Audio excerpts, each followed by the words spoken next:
Hey guys, it's Lion here with Hobbies of Man once again, and today on this episode of the Sword and Sorcery Book Club, we are going to be looking at Conan Battle of the Blackstone, issue number 1. Although at this point, it's more like the third issue in the series, right? And this does bring up an interesting point about how they're going to collect all of this stuff, right? So the Battle of the Blackstone is the first of 4, maybe 5 potential events that Jim is going to work with Heroic Signatures and Titan to bring us, right? According to some recent interviews he did in appearances across different conventions, right? So the Battle of the Blackstone is a kind of event that deals with this Blackstone thing that was part of the Howard mythos that was initially created by him, but that Jim Zub and the people at Titan and Heroic and all the people that work with him have managed to turn into this big kind of linchpin to these stories here. So I did a Road to Blackstone kind of reading challenge thing where we look at a bunch of different stories that introduce the characters that are going to be part of this story. So if you're interested in that and you want to know more about them, go read it. However, you don't necessarily have to. It's not necessarily super important that you do, because there has been quite a few attempts here at introducing these characters already, and this issue does that as well. So you don't really need to know anything about them, but I recommend that you at least get familiarized with a few of them, because it'll be more helpful, right? So yeah, you can look at the Road to Blackstone playlist on my channel. You can read the original stories if you want to. You can read the 4th issue of the 7th Sword of Conan, or you can just start directly here, right? So yeah, let's get started here with the review. Conan Battle of the Blackstone by Jim Zub, with art by Jonas Schorf, and colors by João Canola. I think he's a Brazilian. I don't know how to say his name. It's spelled J-A-O-A. So I just said João, but it could be something else. I'm not really sure. Portuguese names are hard to pronounce sometimes. So yeah, it opens up like normal. You have a map, you have the Namibian Chronicle, and then it opens up with Chicago, 1936. And we get to see that this focuses on John Conrad and John Carawan, who are arriving in Chicago. They're getting to this place. They arrive there, they enter it, and they are stopped by the matron of this place. She says, "We are closed right now." Carawan gives her a special passphrase, and then she allows him in. And it turns out that this is a kind of hidden, kind of speakeasy type place where a bunch of people gather. And this is a special club. It's called the Wanderers Club. And it's about, it's for travelers, thinkers, and truth seekers who are interested in the occult, right? They're this kind of occult society that is looking for answers about the world, right? And some of it seems to be focused mostly on pre-cataclysm history, right? Which isn't a thing in real life, but it exists because Graham Hancock is really interested in that, right? So it's basically pseudo-archaeology in the real world, but in the Howard world, of course, it's real, because the Hyborian and Thurian ages exist, and they happened before the Ice Age that created the Younger Dryas that led to modern humanity, right? So yeah, we get to see Conrad and Carawan, who look very similar to the way that Eric Donovan drew them in the Savage Sword issue, so it's very easy to recognize who they are, which I think is great. And they walk through this place. They encounter a black stone with a green tint in a glass case, and then they manage to make their way to a table. At this table is a man seated in this, very cool white suit, and it turns out that this guy is Elborak. And this really reminds me of Wolverine, the patch version of Wolverine, who I'm not really familiar with that much, but I have heard enough about him to recognize that this is similar to that, right? So yeah, they sit down to talk to him, and it turns out that they know who he is. They call him Elborak. They introduce the character, his name, the reason why he's called Elborak, and what it all means, right? And then they get to the kind of important bits here. They want to know about the glyph. He asks them, what glyph? And then they show him the eye glyph, right? The Blackstone glyph. And he gets this kind of concerned look on his face. At this point, we don't get to see what happens afterwards, because we transition back to the Hyborian age, where we get to see that Conan is also looking at a glyph that looks like this. He is sulking in the darkness in the corner of the of this camp in Aquilonia, and some men come to talk to him and try to get him to join them. And one of them says that Conan is weak, that Sumerians are losers or whatever. And so Conan and this man fight. This man is much larger than Conan. And so as they're fighting, Conan is kind of losing, right? And at this point, the sigil flashes. Conan's eyes get really wide, and then he goes into this bloodlust, this frenzy, and he beats the shit out of this guy. Then later, when it's late at night and Conan is trying to sleep, he can't. He is haunted by the sigil and decides to leave. And so he runs away. He escapes from this place and goes off and runs into the woods. We transition back to 1936. However, now we are in Lost Knob, Texas, which is a very similar little place to Cross Plains, where Robert D. Howard was from. And we get to see that James Allison is cutting some firewood, setting up a fire in his house, and sitting down to write. And he also sees the sigil in his mind. It comes to him. And we kind of raise a death flag here for James Allison at this point, because the narration says, he is someone that writes, and he's sitting down to write a story right now, and it seems that this might be his last one, right? So big red death flag right there. Then we transition over to France in 1522, where we focus in on Dark Agnes, and she looks beautiful. She looks great. I love how she looks. I think that Jonas Schwarf is doing a great job with the artwork here. The only character I don't like how he draws is Conan. Specifically, I don't like the way he draws Conan's face. It looks a bit too Neanderthal-ish, if that makes sense.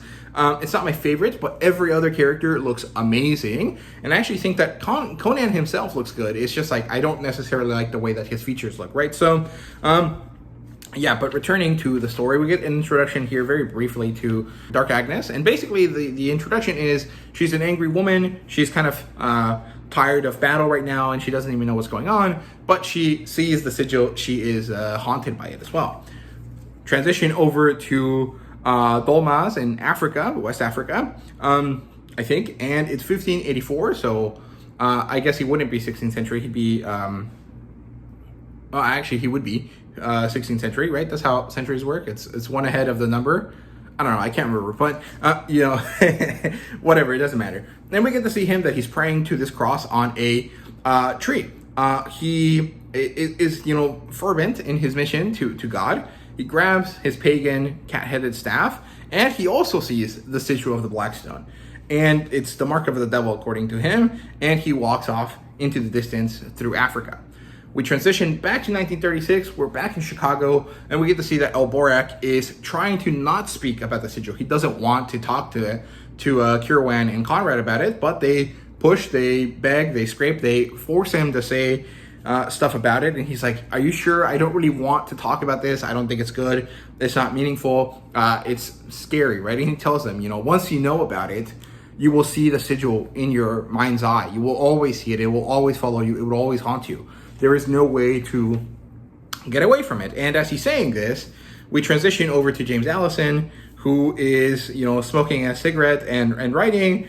We see the sigil again pulse, and then something about it being ready to unleash. The little black stone that we saw in a case starts shaking, and then we get to see narration as the stone turns on, basically shakes so loud that it creates this whining, ringing sound. Everyone is affected by it. Elborak's eyes roll back, they glow green, and James Allison is caught in this green fire. And again, we don't get to see what happens because we transition back to Conan, who's running through the woods, who sees the sigil again, and who finds himself at a Pictish camp where they have drawn this giant gate, and this gate has the sigil on top of it. And so Conan, in a similar kind of way to how Ariaris in The Children of Night fights against the creepy children, Conan launches himself at these, de-evolved pigs, and he starts battling with them, and he is going to be defeated because he is only a single man against this whole giant army of them, right? And so he valiantly fights. He doesn't want to die, but he knows that he might. He probably will. Then suddenly the pigs are all thrown back by some energy. They all, grab their heads in pain. And Conan cries out about devils in iron. He sees that his eyes have changed color, we see that his eyes have changed color.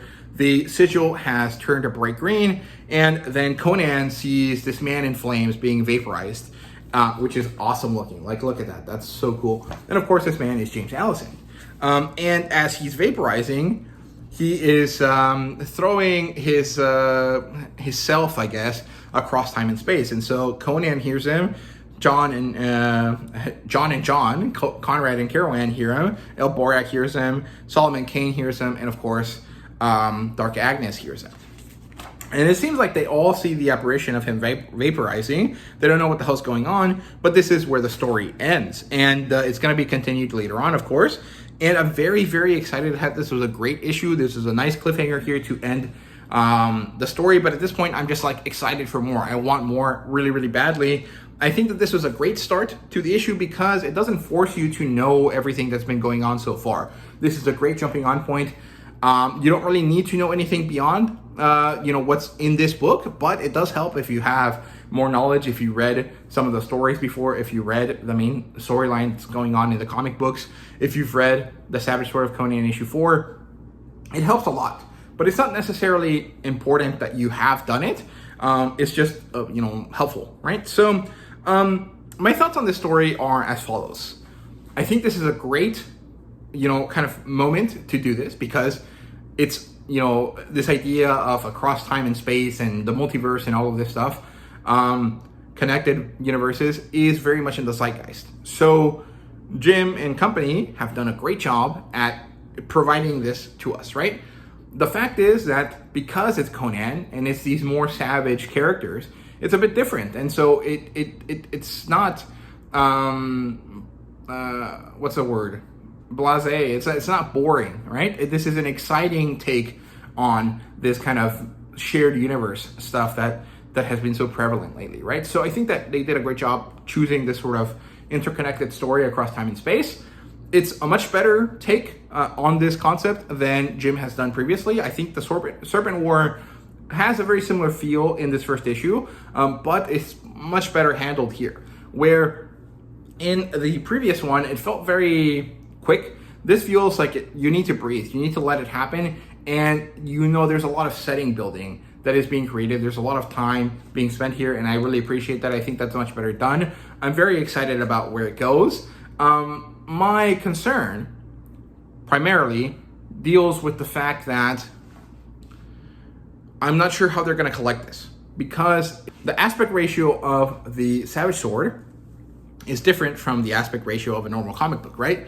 And so are the issue 0 from Free Comic Book Day and the Savage Sword story is going to be collected with this? And if they are, how are you going to get people to be okay with the fact that it changes mediums, across the trade paperback, right? Or are they going to ignore, the Savage Sword of Conan story? They're going to mention that it's important or useful to collect it, and then they're going to just put the 5 issues of the series, I think it's 4, plus the Free Comic Book Day issue into a single trade and just sell that as it is?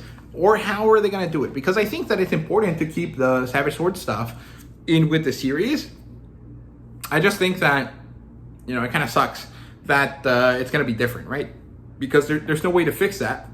You either make this bigger, which doesn't make sense, or you make the Savage Sword stuff smaller, which is a bit disappointing, but it has been done before, right? So, I'm not really sure how they're going to deal with that. They might not deal with it. They might sidestep it. Although I would be upset if that was the case, right? So, otherwise, there really isn't too much to say about the story. It's great. It's phenomenal. I really, really enjoyed it. I think that it's a great starting event for this new iteration of Conan, if that makes sense.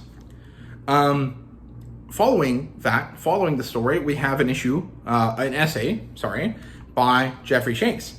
This one is part 1, The Gunslinger in the Wild West, The Adventures of Elborak.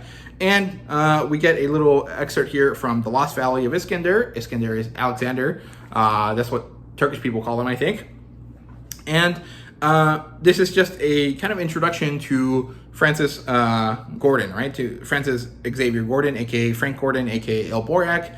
As we get to see through Jeffrey, we get to see the history of the creation of this character. Apparently, Howard wrote him when he was young, and it's more or less the first character that he ever created. He wrote a bunch of stories of him doing crazy stuff, like meeting a robot and an alien and, you know, different stuff like that. Helping a revolution in Turkey, which is crazy. Although this would be kind of sensical, because I'm pretty sure the Turkish like revolution that made them into the modern world, into what they are now, kind of happened around the same time. But I can't remember exactly. I can't remember if it was 1910 or 1940 when it happened. I think it was 1910-ish, right? But we get to see more about him. We get to see that, you know, this character was left to the wayside for a while. Eventually, Robert E. Howard came back to him with a much more keen ability at writing, and finally created the proper El Borak stories that we know today. He also mentions that, you know, El Borak interacts with other interesting characters of Robert E. Howard's, like the Sonora Kid, I think that's what he said. Yeah, the Sonora Kid. And it's a pretty good issue. Pretty good essay as well. And then we have some good, you know, kind of concepts there about, you know, what to buy afterwards. If you want to buy anything, have a nice cover gallery right there. I don't know if this is actually supposed to be blue or not. I don't see why that would be the case. It seems like it'd be harder to you know, draw well on a blue sketch cover than it would if it was white. Well, I don't know. It could be easy. I'm not really sure. And then at the back, we have the checklist. So it gives you kind of a concept here of everything that's been released so far and everything that is going to come. You need the first 3 story arcs. You don't really need them, but it helps because they are tied to the Black Zone. Then you have Free Comic Book Day that you can get digitally if you're wanting it, if you didn't get it during Free Comic Book Day. Then Savage Sword of Conan number 4. Then Conan Battle of the Black Zone number 1, 2, 3. Then a novel called The Cult of Obsidian Moon. And then book 4 or issue 4 to end the series off, right? I like the checklist. I'm upset that the spacing across the different groupings here is not equal, but it's not that big a deal. It's not that important. It's just I was annoyed by it. And yeah, not much else to say. This is a great issue, like I said. If you guys have not read it, I recommend you guys go out to your comic book stores and get it as soon as possible, because this stuff is flying off the shelves, right? Conan is super popular right now, and it's really, really great. It came out yesterday. Today's Thursday, so it came out yesterday. And it's been very exciting. I can't wait for the next issue. You know, I have half a mind to ask, you know, hey, can you guys send me an advance copy? But I'm not going to do that because that's kind of not cool. But I am tempted because I really, really want to know what's going on here. Right? So, yeah, that's all there is to say. I hope you guys enjoyed. Let me know what you thought about the book if you read it. And yeah, let's see. Sunday, I'll have that little kind of news roundup video that I want to make. And I'm still working out how and when I will interview Jeff Shanks. But I do want to do that this month. I just don't know exactly when, but I will try my best to do so. Probably before the 20th. So we'll see. It depends on Jeff's schedule. I haven't asked him when he's available yet. So that should come out at some point this month. And then after that, there should be some Sumerian September stuff to go along with that, right? So yeah, thank you guys very much for watching. I hope you guys enjoyed. See you guys later.